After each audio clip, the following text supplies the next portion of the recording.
السلام عليكم ورحمة الله. تقريبا نسبة 70% من الرجالة مش سعداء، وجزء كبير من عدم السعادة اللي هم فيهم دي، اللي هم كان نفسهم في حاجات ما حصلتش. يعني دوروا على أسباب للسعادة وما لقوهاش. حتى اللي دور في الجواز راح شاف واحدة عجبته وتقدم لها، اتجوز وخلف، بيوصل في الآخر إن هو مبيبقاش سعيد. في رجالة تقريبا عملت كل حاجة وفي الآخر لقى نفسه مش سعيد.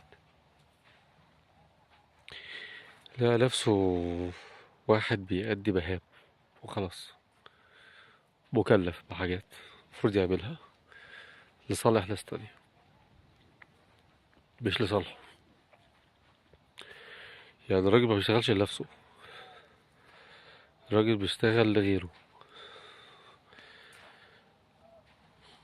لوالده ووالدته لو بيساعدهم، في مراته طبعا عشان مسؤولية بيته وعياله ومصاريفه وأقساطه وفواتيره جمعياته، اللي هو ما بيشتغلش لنفسه. وقليل لما يفتكر نفسه، يعني في الزحمة دي، في زحمة الجري والسعي، ما بيفتكرش نفسه. منطقي. مفيش 2 رجالة نزلوا عملوا شوبينج عشان يشتروا كرافتة معينة عشان هيحضر خالص. أنا بتكلم في معظم الرجالة، ممكن يكون في نسبة مش كده، بس المعظم كده مهموم ببيته وأسرته. بس في نفس الوقت السعادة غايبة عنه. هو بيستنى حد يفكر فيه في الزحمة دي، لأنه بينسى نفسه، ما بيفتكرش نفسه، هو بيحطها في آخر ترتيب الأولويات. بيستنى حد يحطه في الأولويات، في ترتيب متقدم كده في الأولويات، حد يهتم بيه هو شخصيا. ما بيلاقيش. سنة مع سنة ومرة مع مرة بيجيله إحباط، وبعد تكرار الإحباطات بقى في البيت وفي الشغل بيعيش مجرد واحد بيشتغل عشان يجيب مصاريف لعياله يصرفوها، ولمراته تصرف على البيت بس. بغض النظر بقى هو شغال جوه مصر أو برا مصر.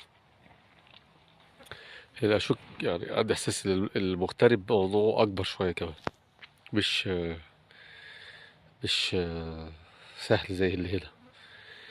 اللي هنا يعني ممكن ينزل يقابل صحابه على القهوة، يروح عند والده عند والدته يفك يعني شوية. والمغترب للأسف مش كده، معندوش الأوبشن ده. آه،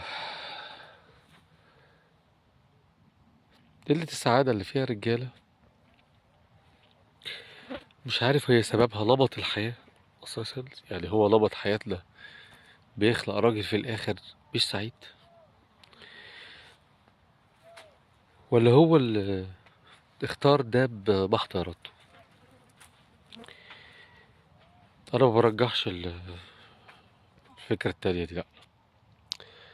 لأن هو لما بيتولد وبيتربى في أسرته على إنه راجل متحمل مسؤوليات، تحمل مسؤولية أخته عشان تروح المدرسة، مينفعش تروح لوحدها، تحمل مسؤولية أمه بعد كده لو رايحة مشوار أو عايزة طلب لازم ينفذه لها. هو بيتربى على كده، الراجل الشرقي عموما بيتربى على كده، على تحمل مسؤوليات. وأغلب الرجالة بتتحمل مسؤوليات إلا من رحم ربيها. لكن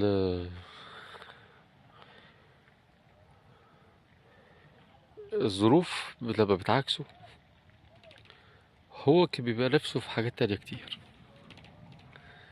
نفسه يكبر، يجيب عربية حلوة، يلبس بدل شيك، تحط برفانات غالية، يلبس جزم غالية، يحضر مناسبات لذيذة، يقعد مع ناس لذيذة، ويسهر مع ناس لذيذة، ويضحك ويسهر ويقضي أيام.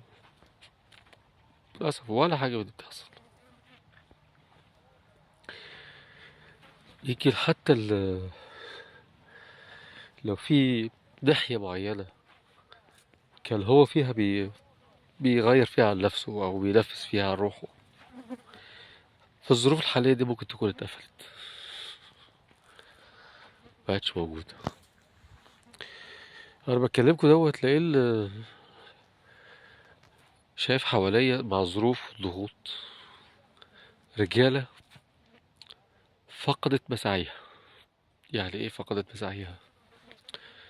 يعني عملت كل حاجة والآخر محصلة ولا حاجة. اشتغل وسافر وراح وجي واتجوز وخلف وقالوا كبروا، وبعيد الموضوع من الأول تاني. طبعا الست في البيت ملهاش دعوة بالقصة دي. انت اتجوزت يا معلم، البس يا زميل، محدش قالك اتجوز. فبناء عليه انت اللي في الخلاط، انت اللي في المطحنة، انت اللي تدور تتشقلب تدبر مصاريف الأسرة بتاعتك دي. انت الراجل. طب في بقية مناحي الحياة لما بيقابل زق وهبد وعلد وتهبيش كانش هو راجل؟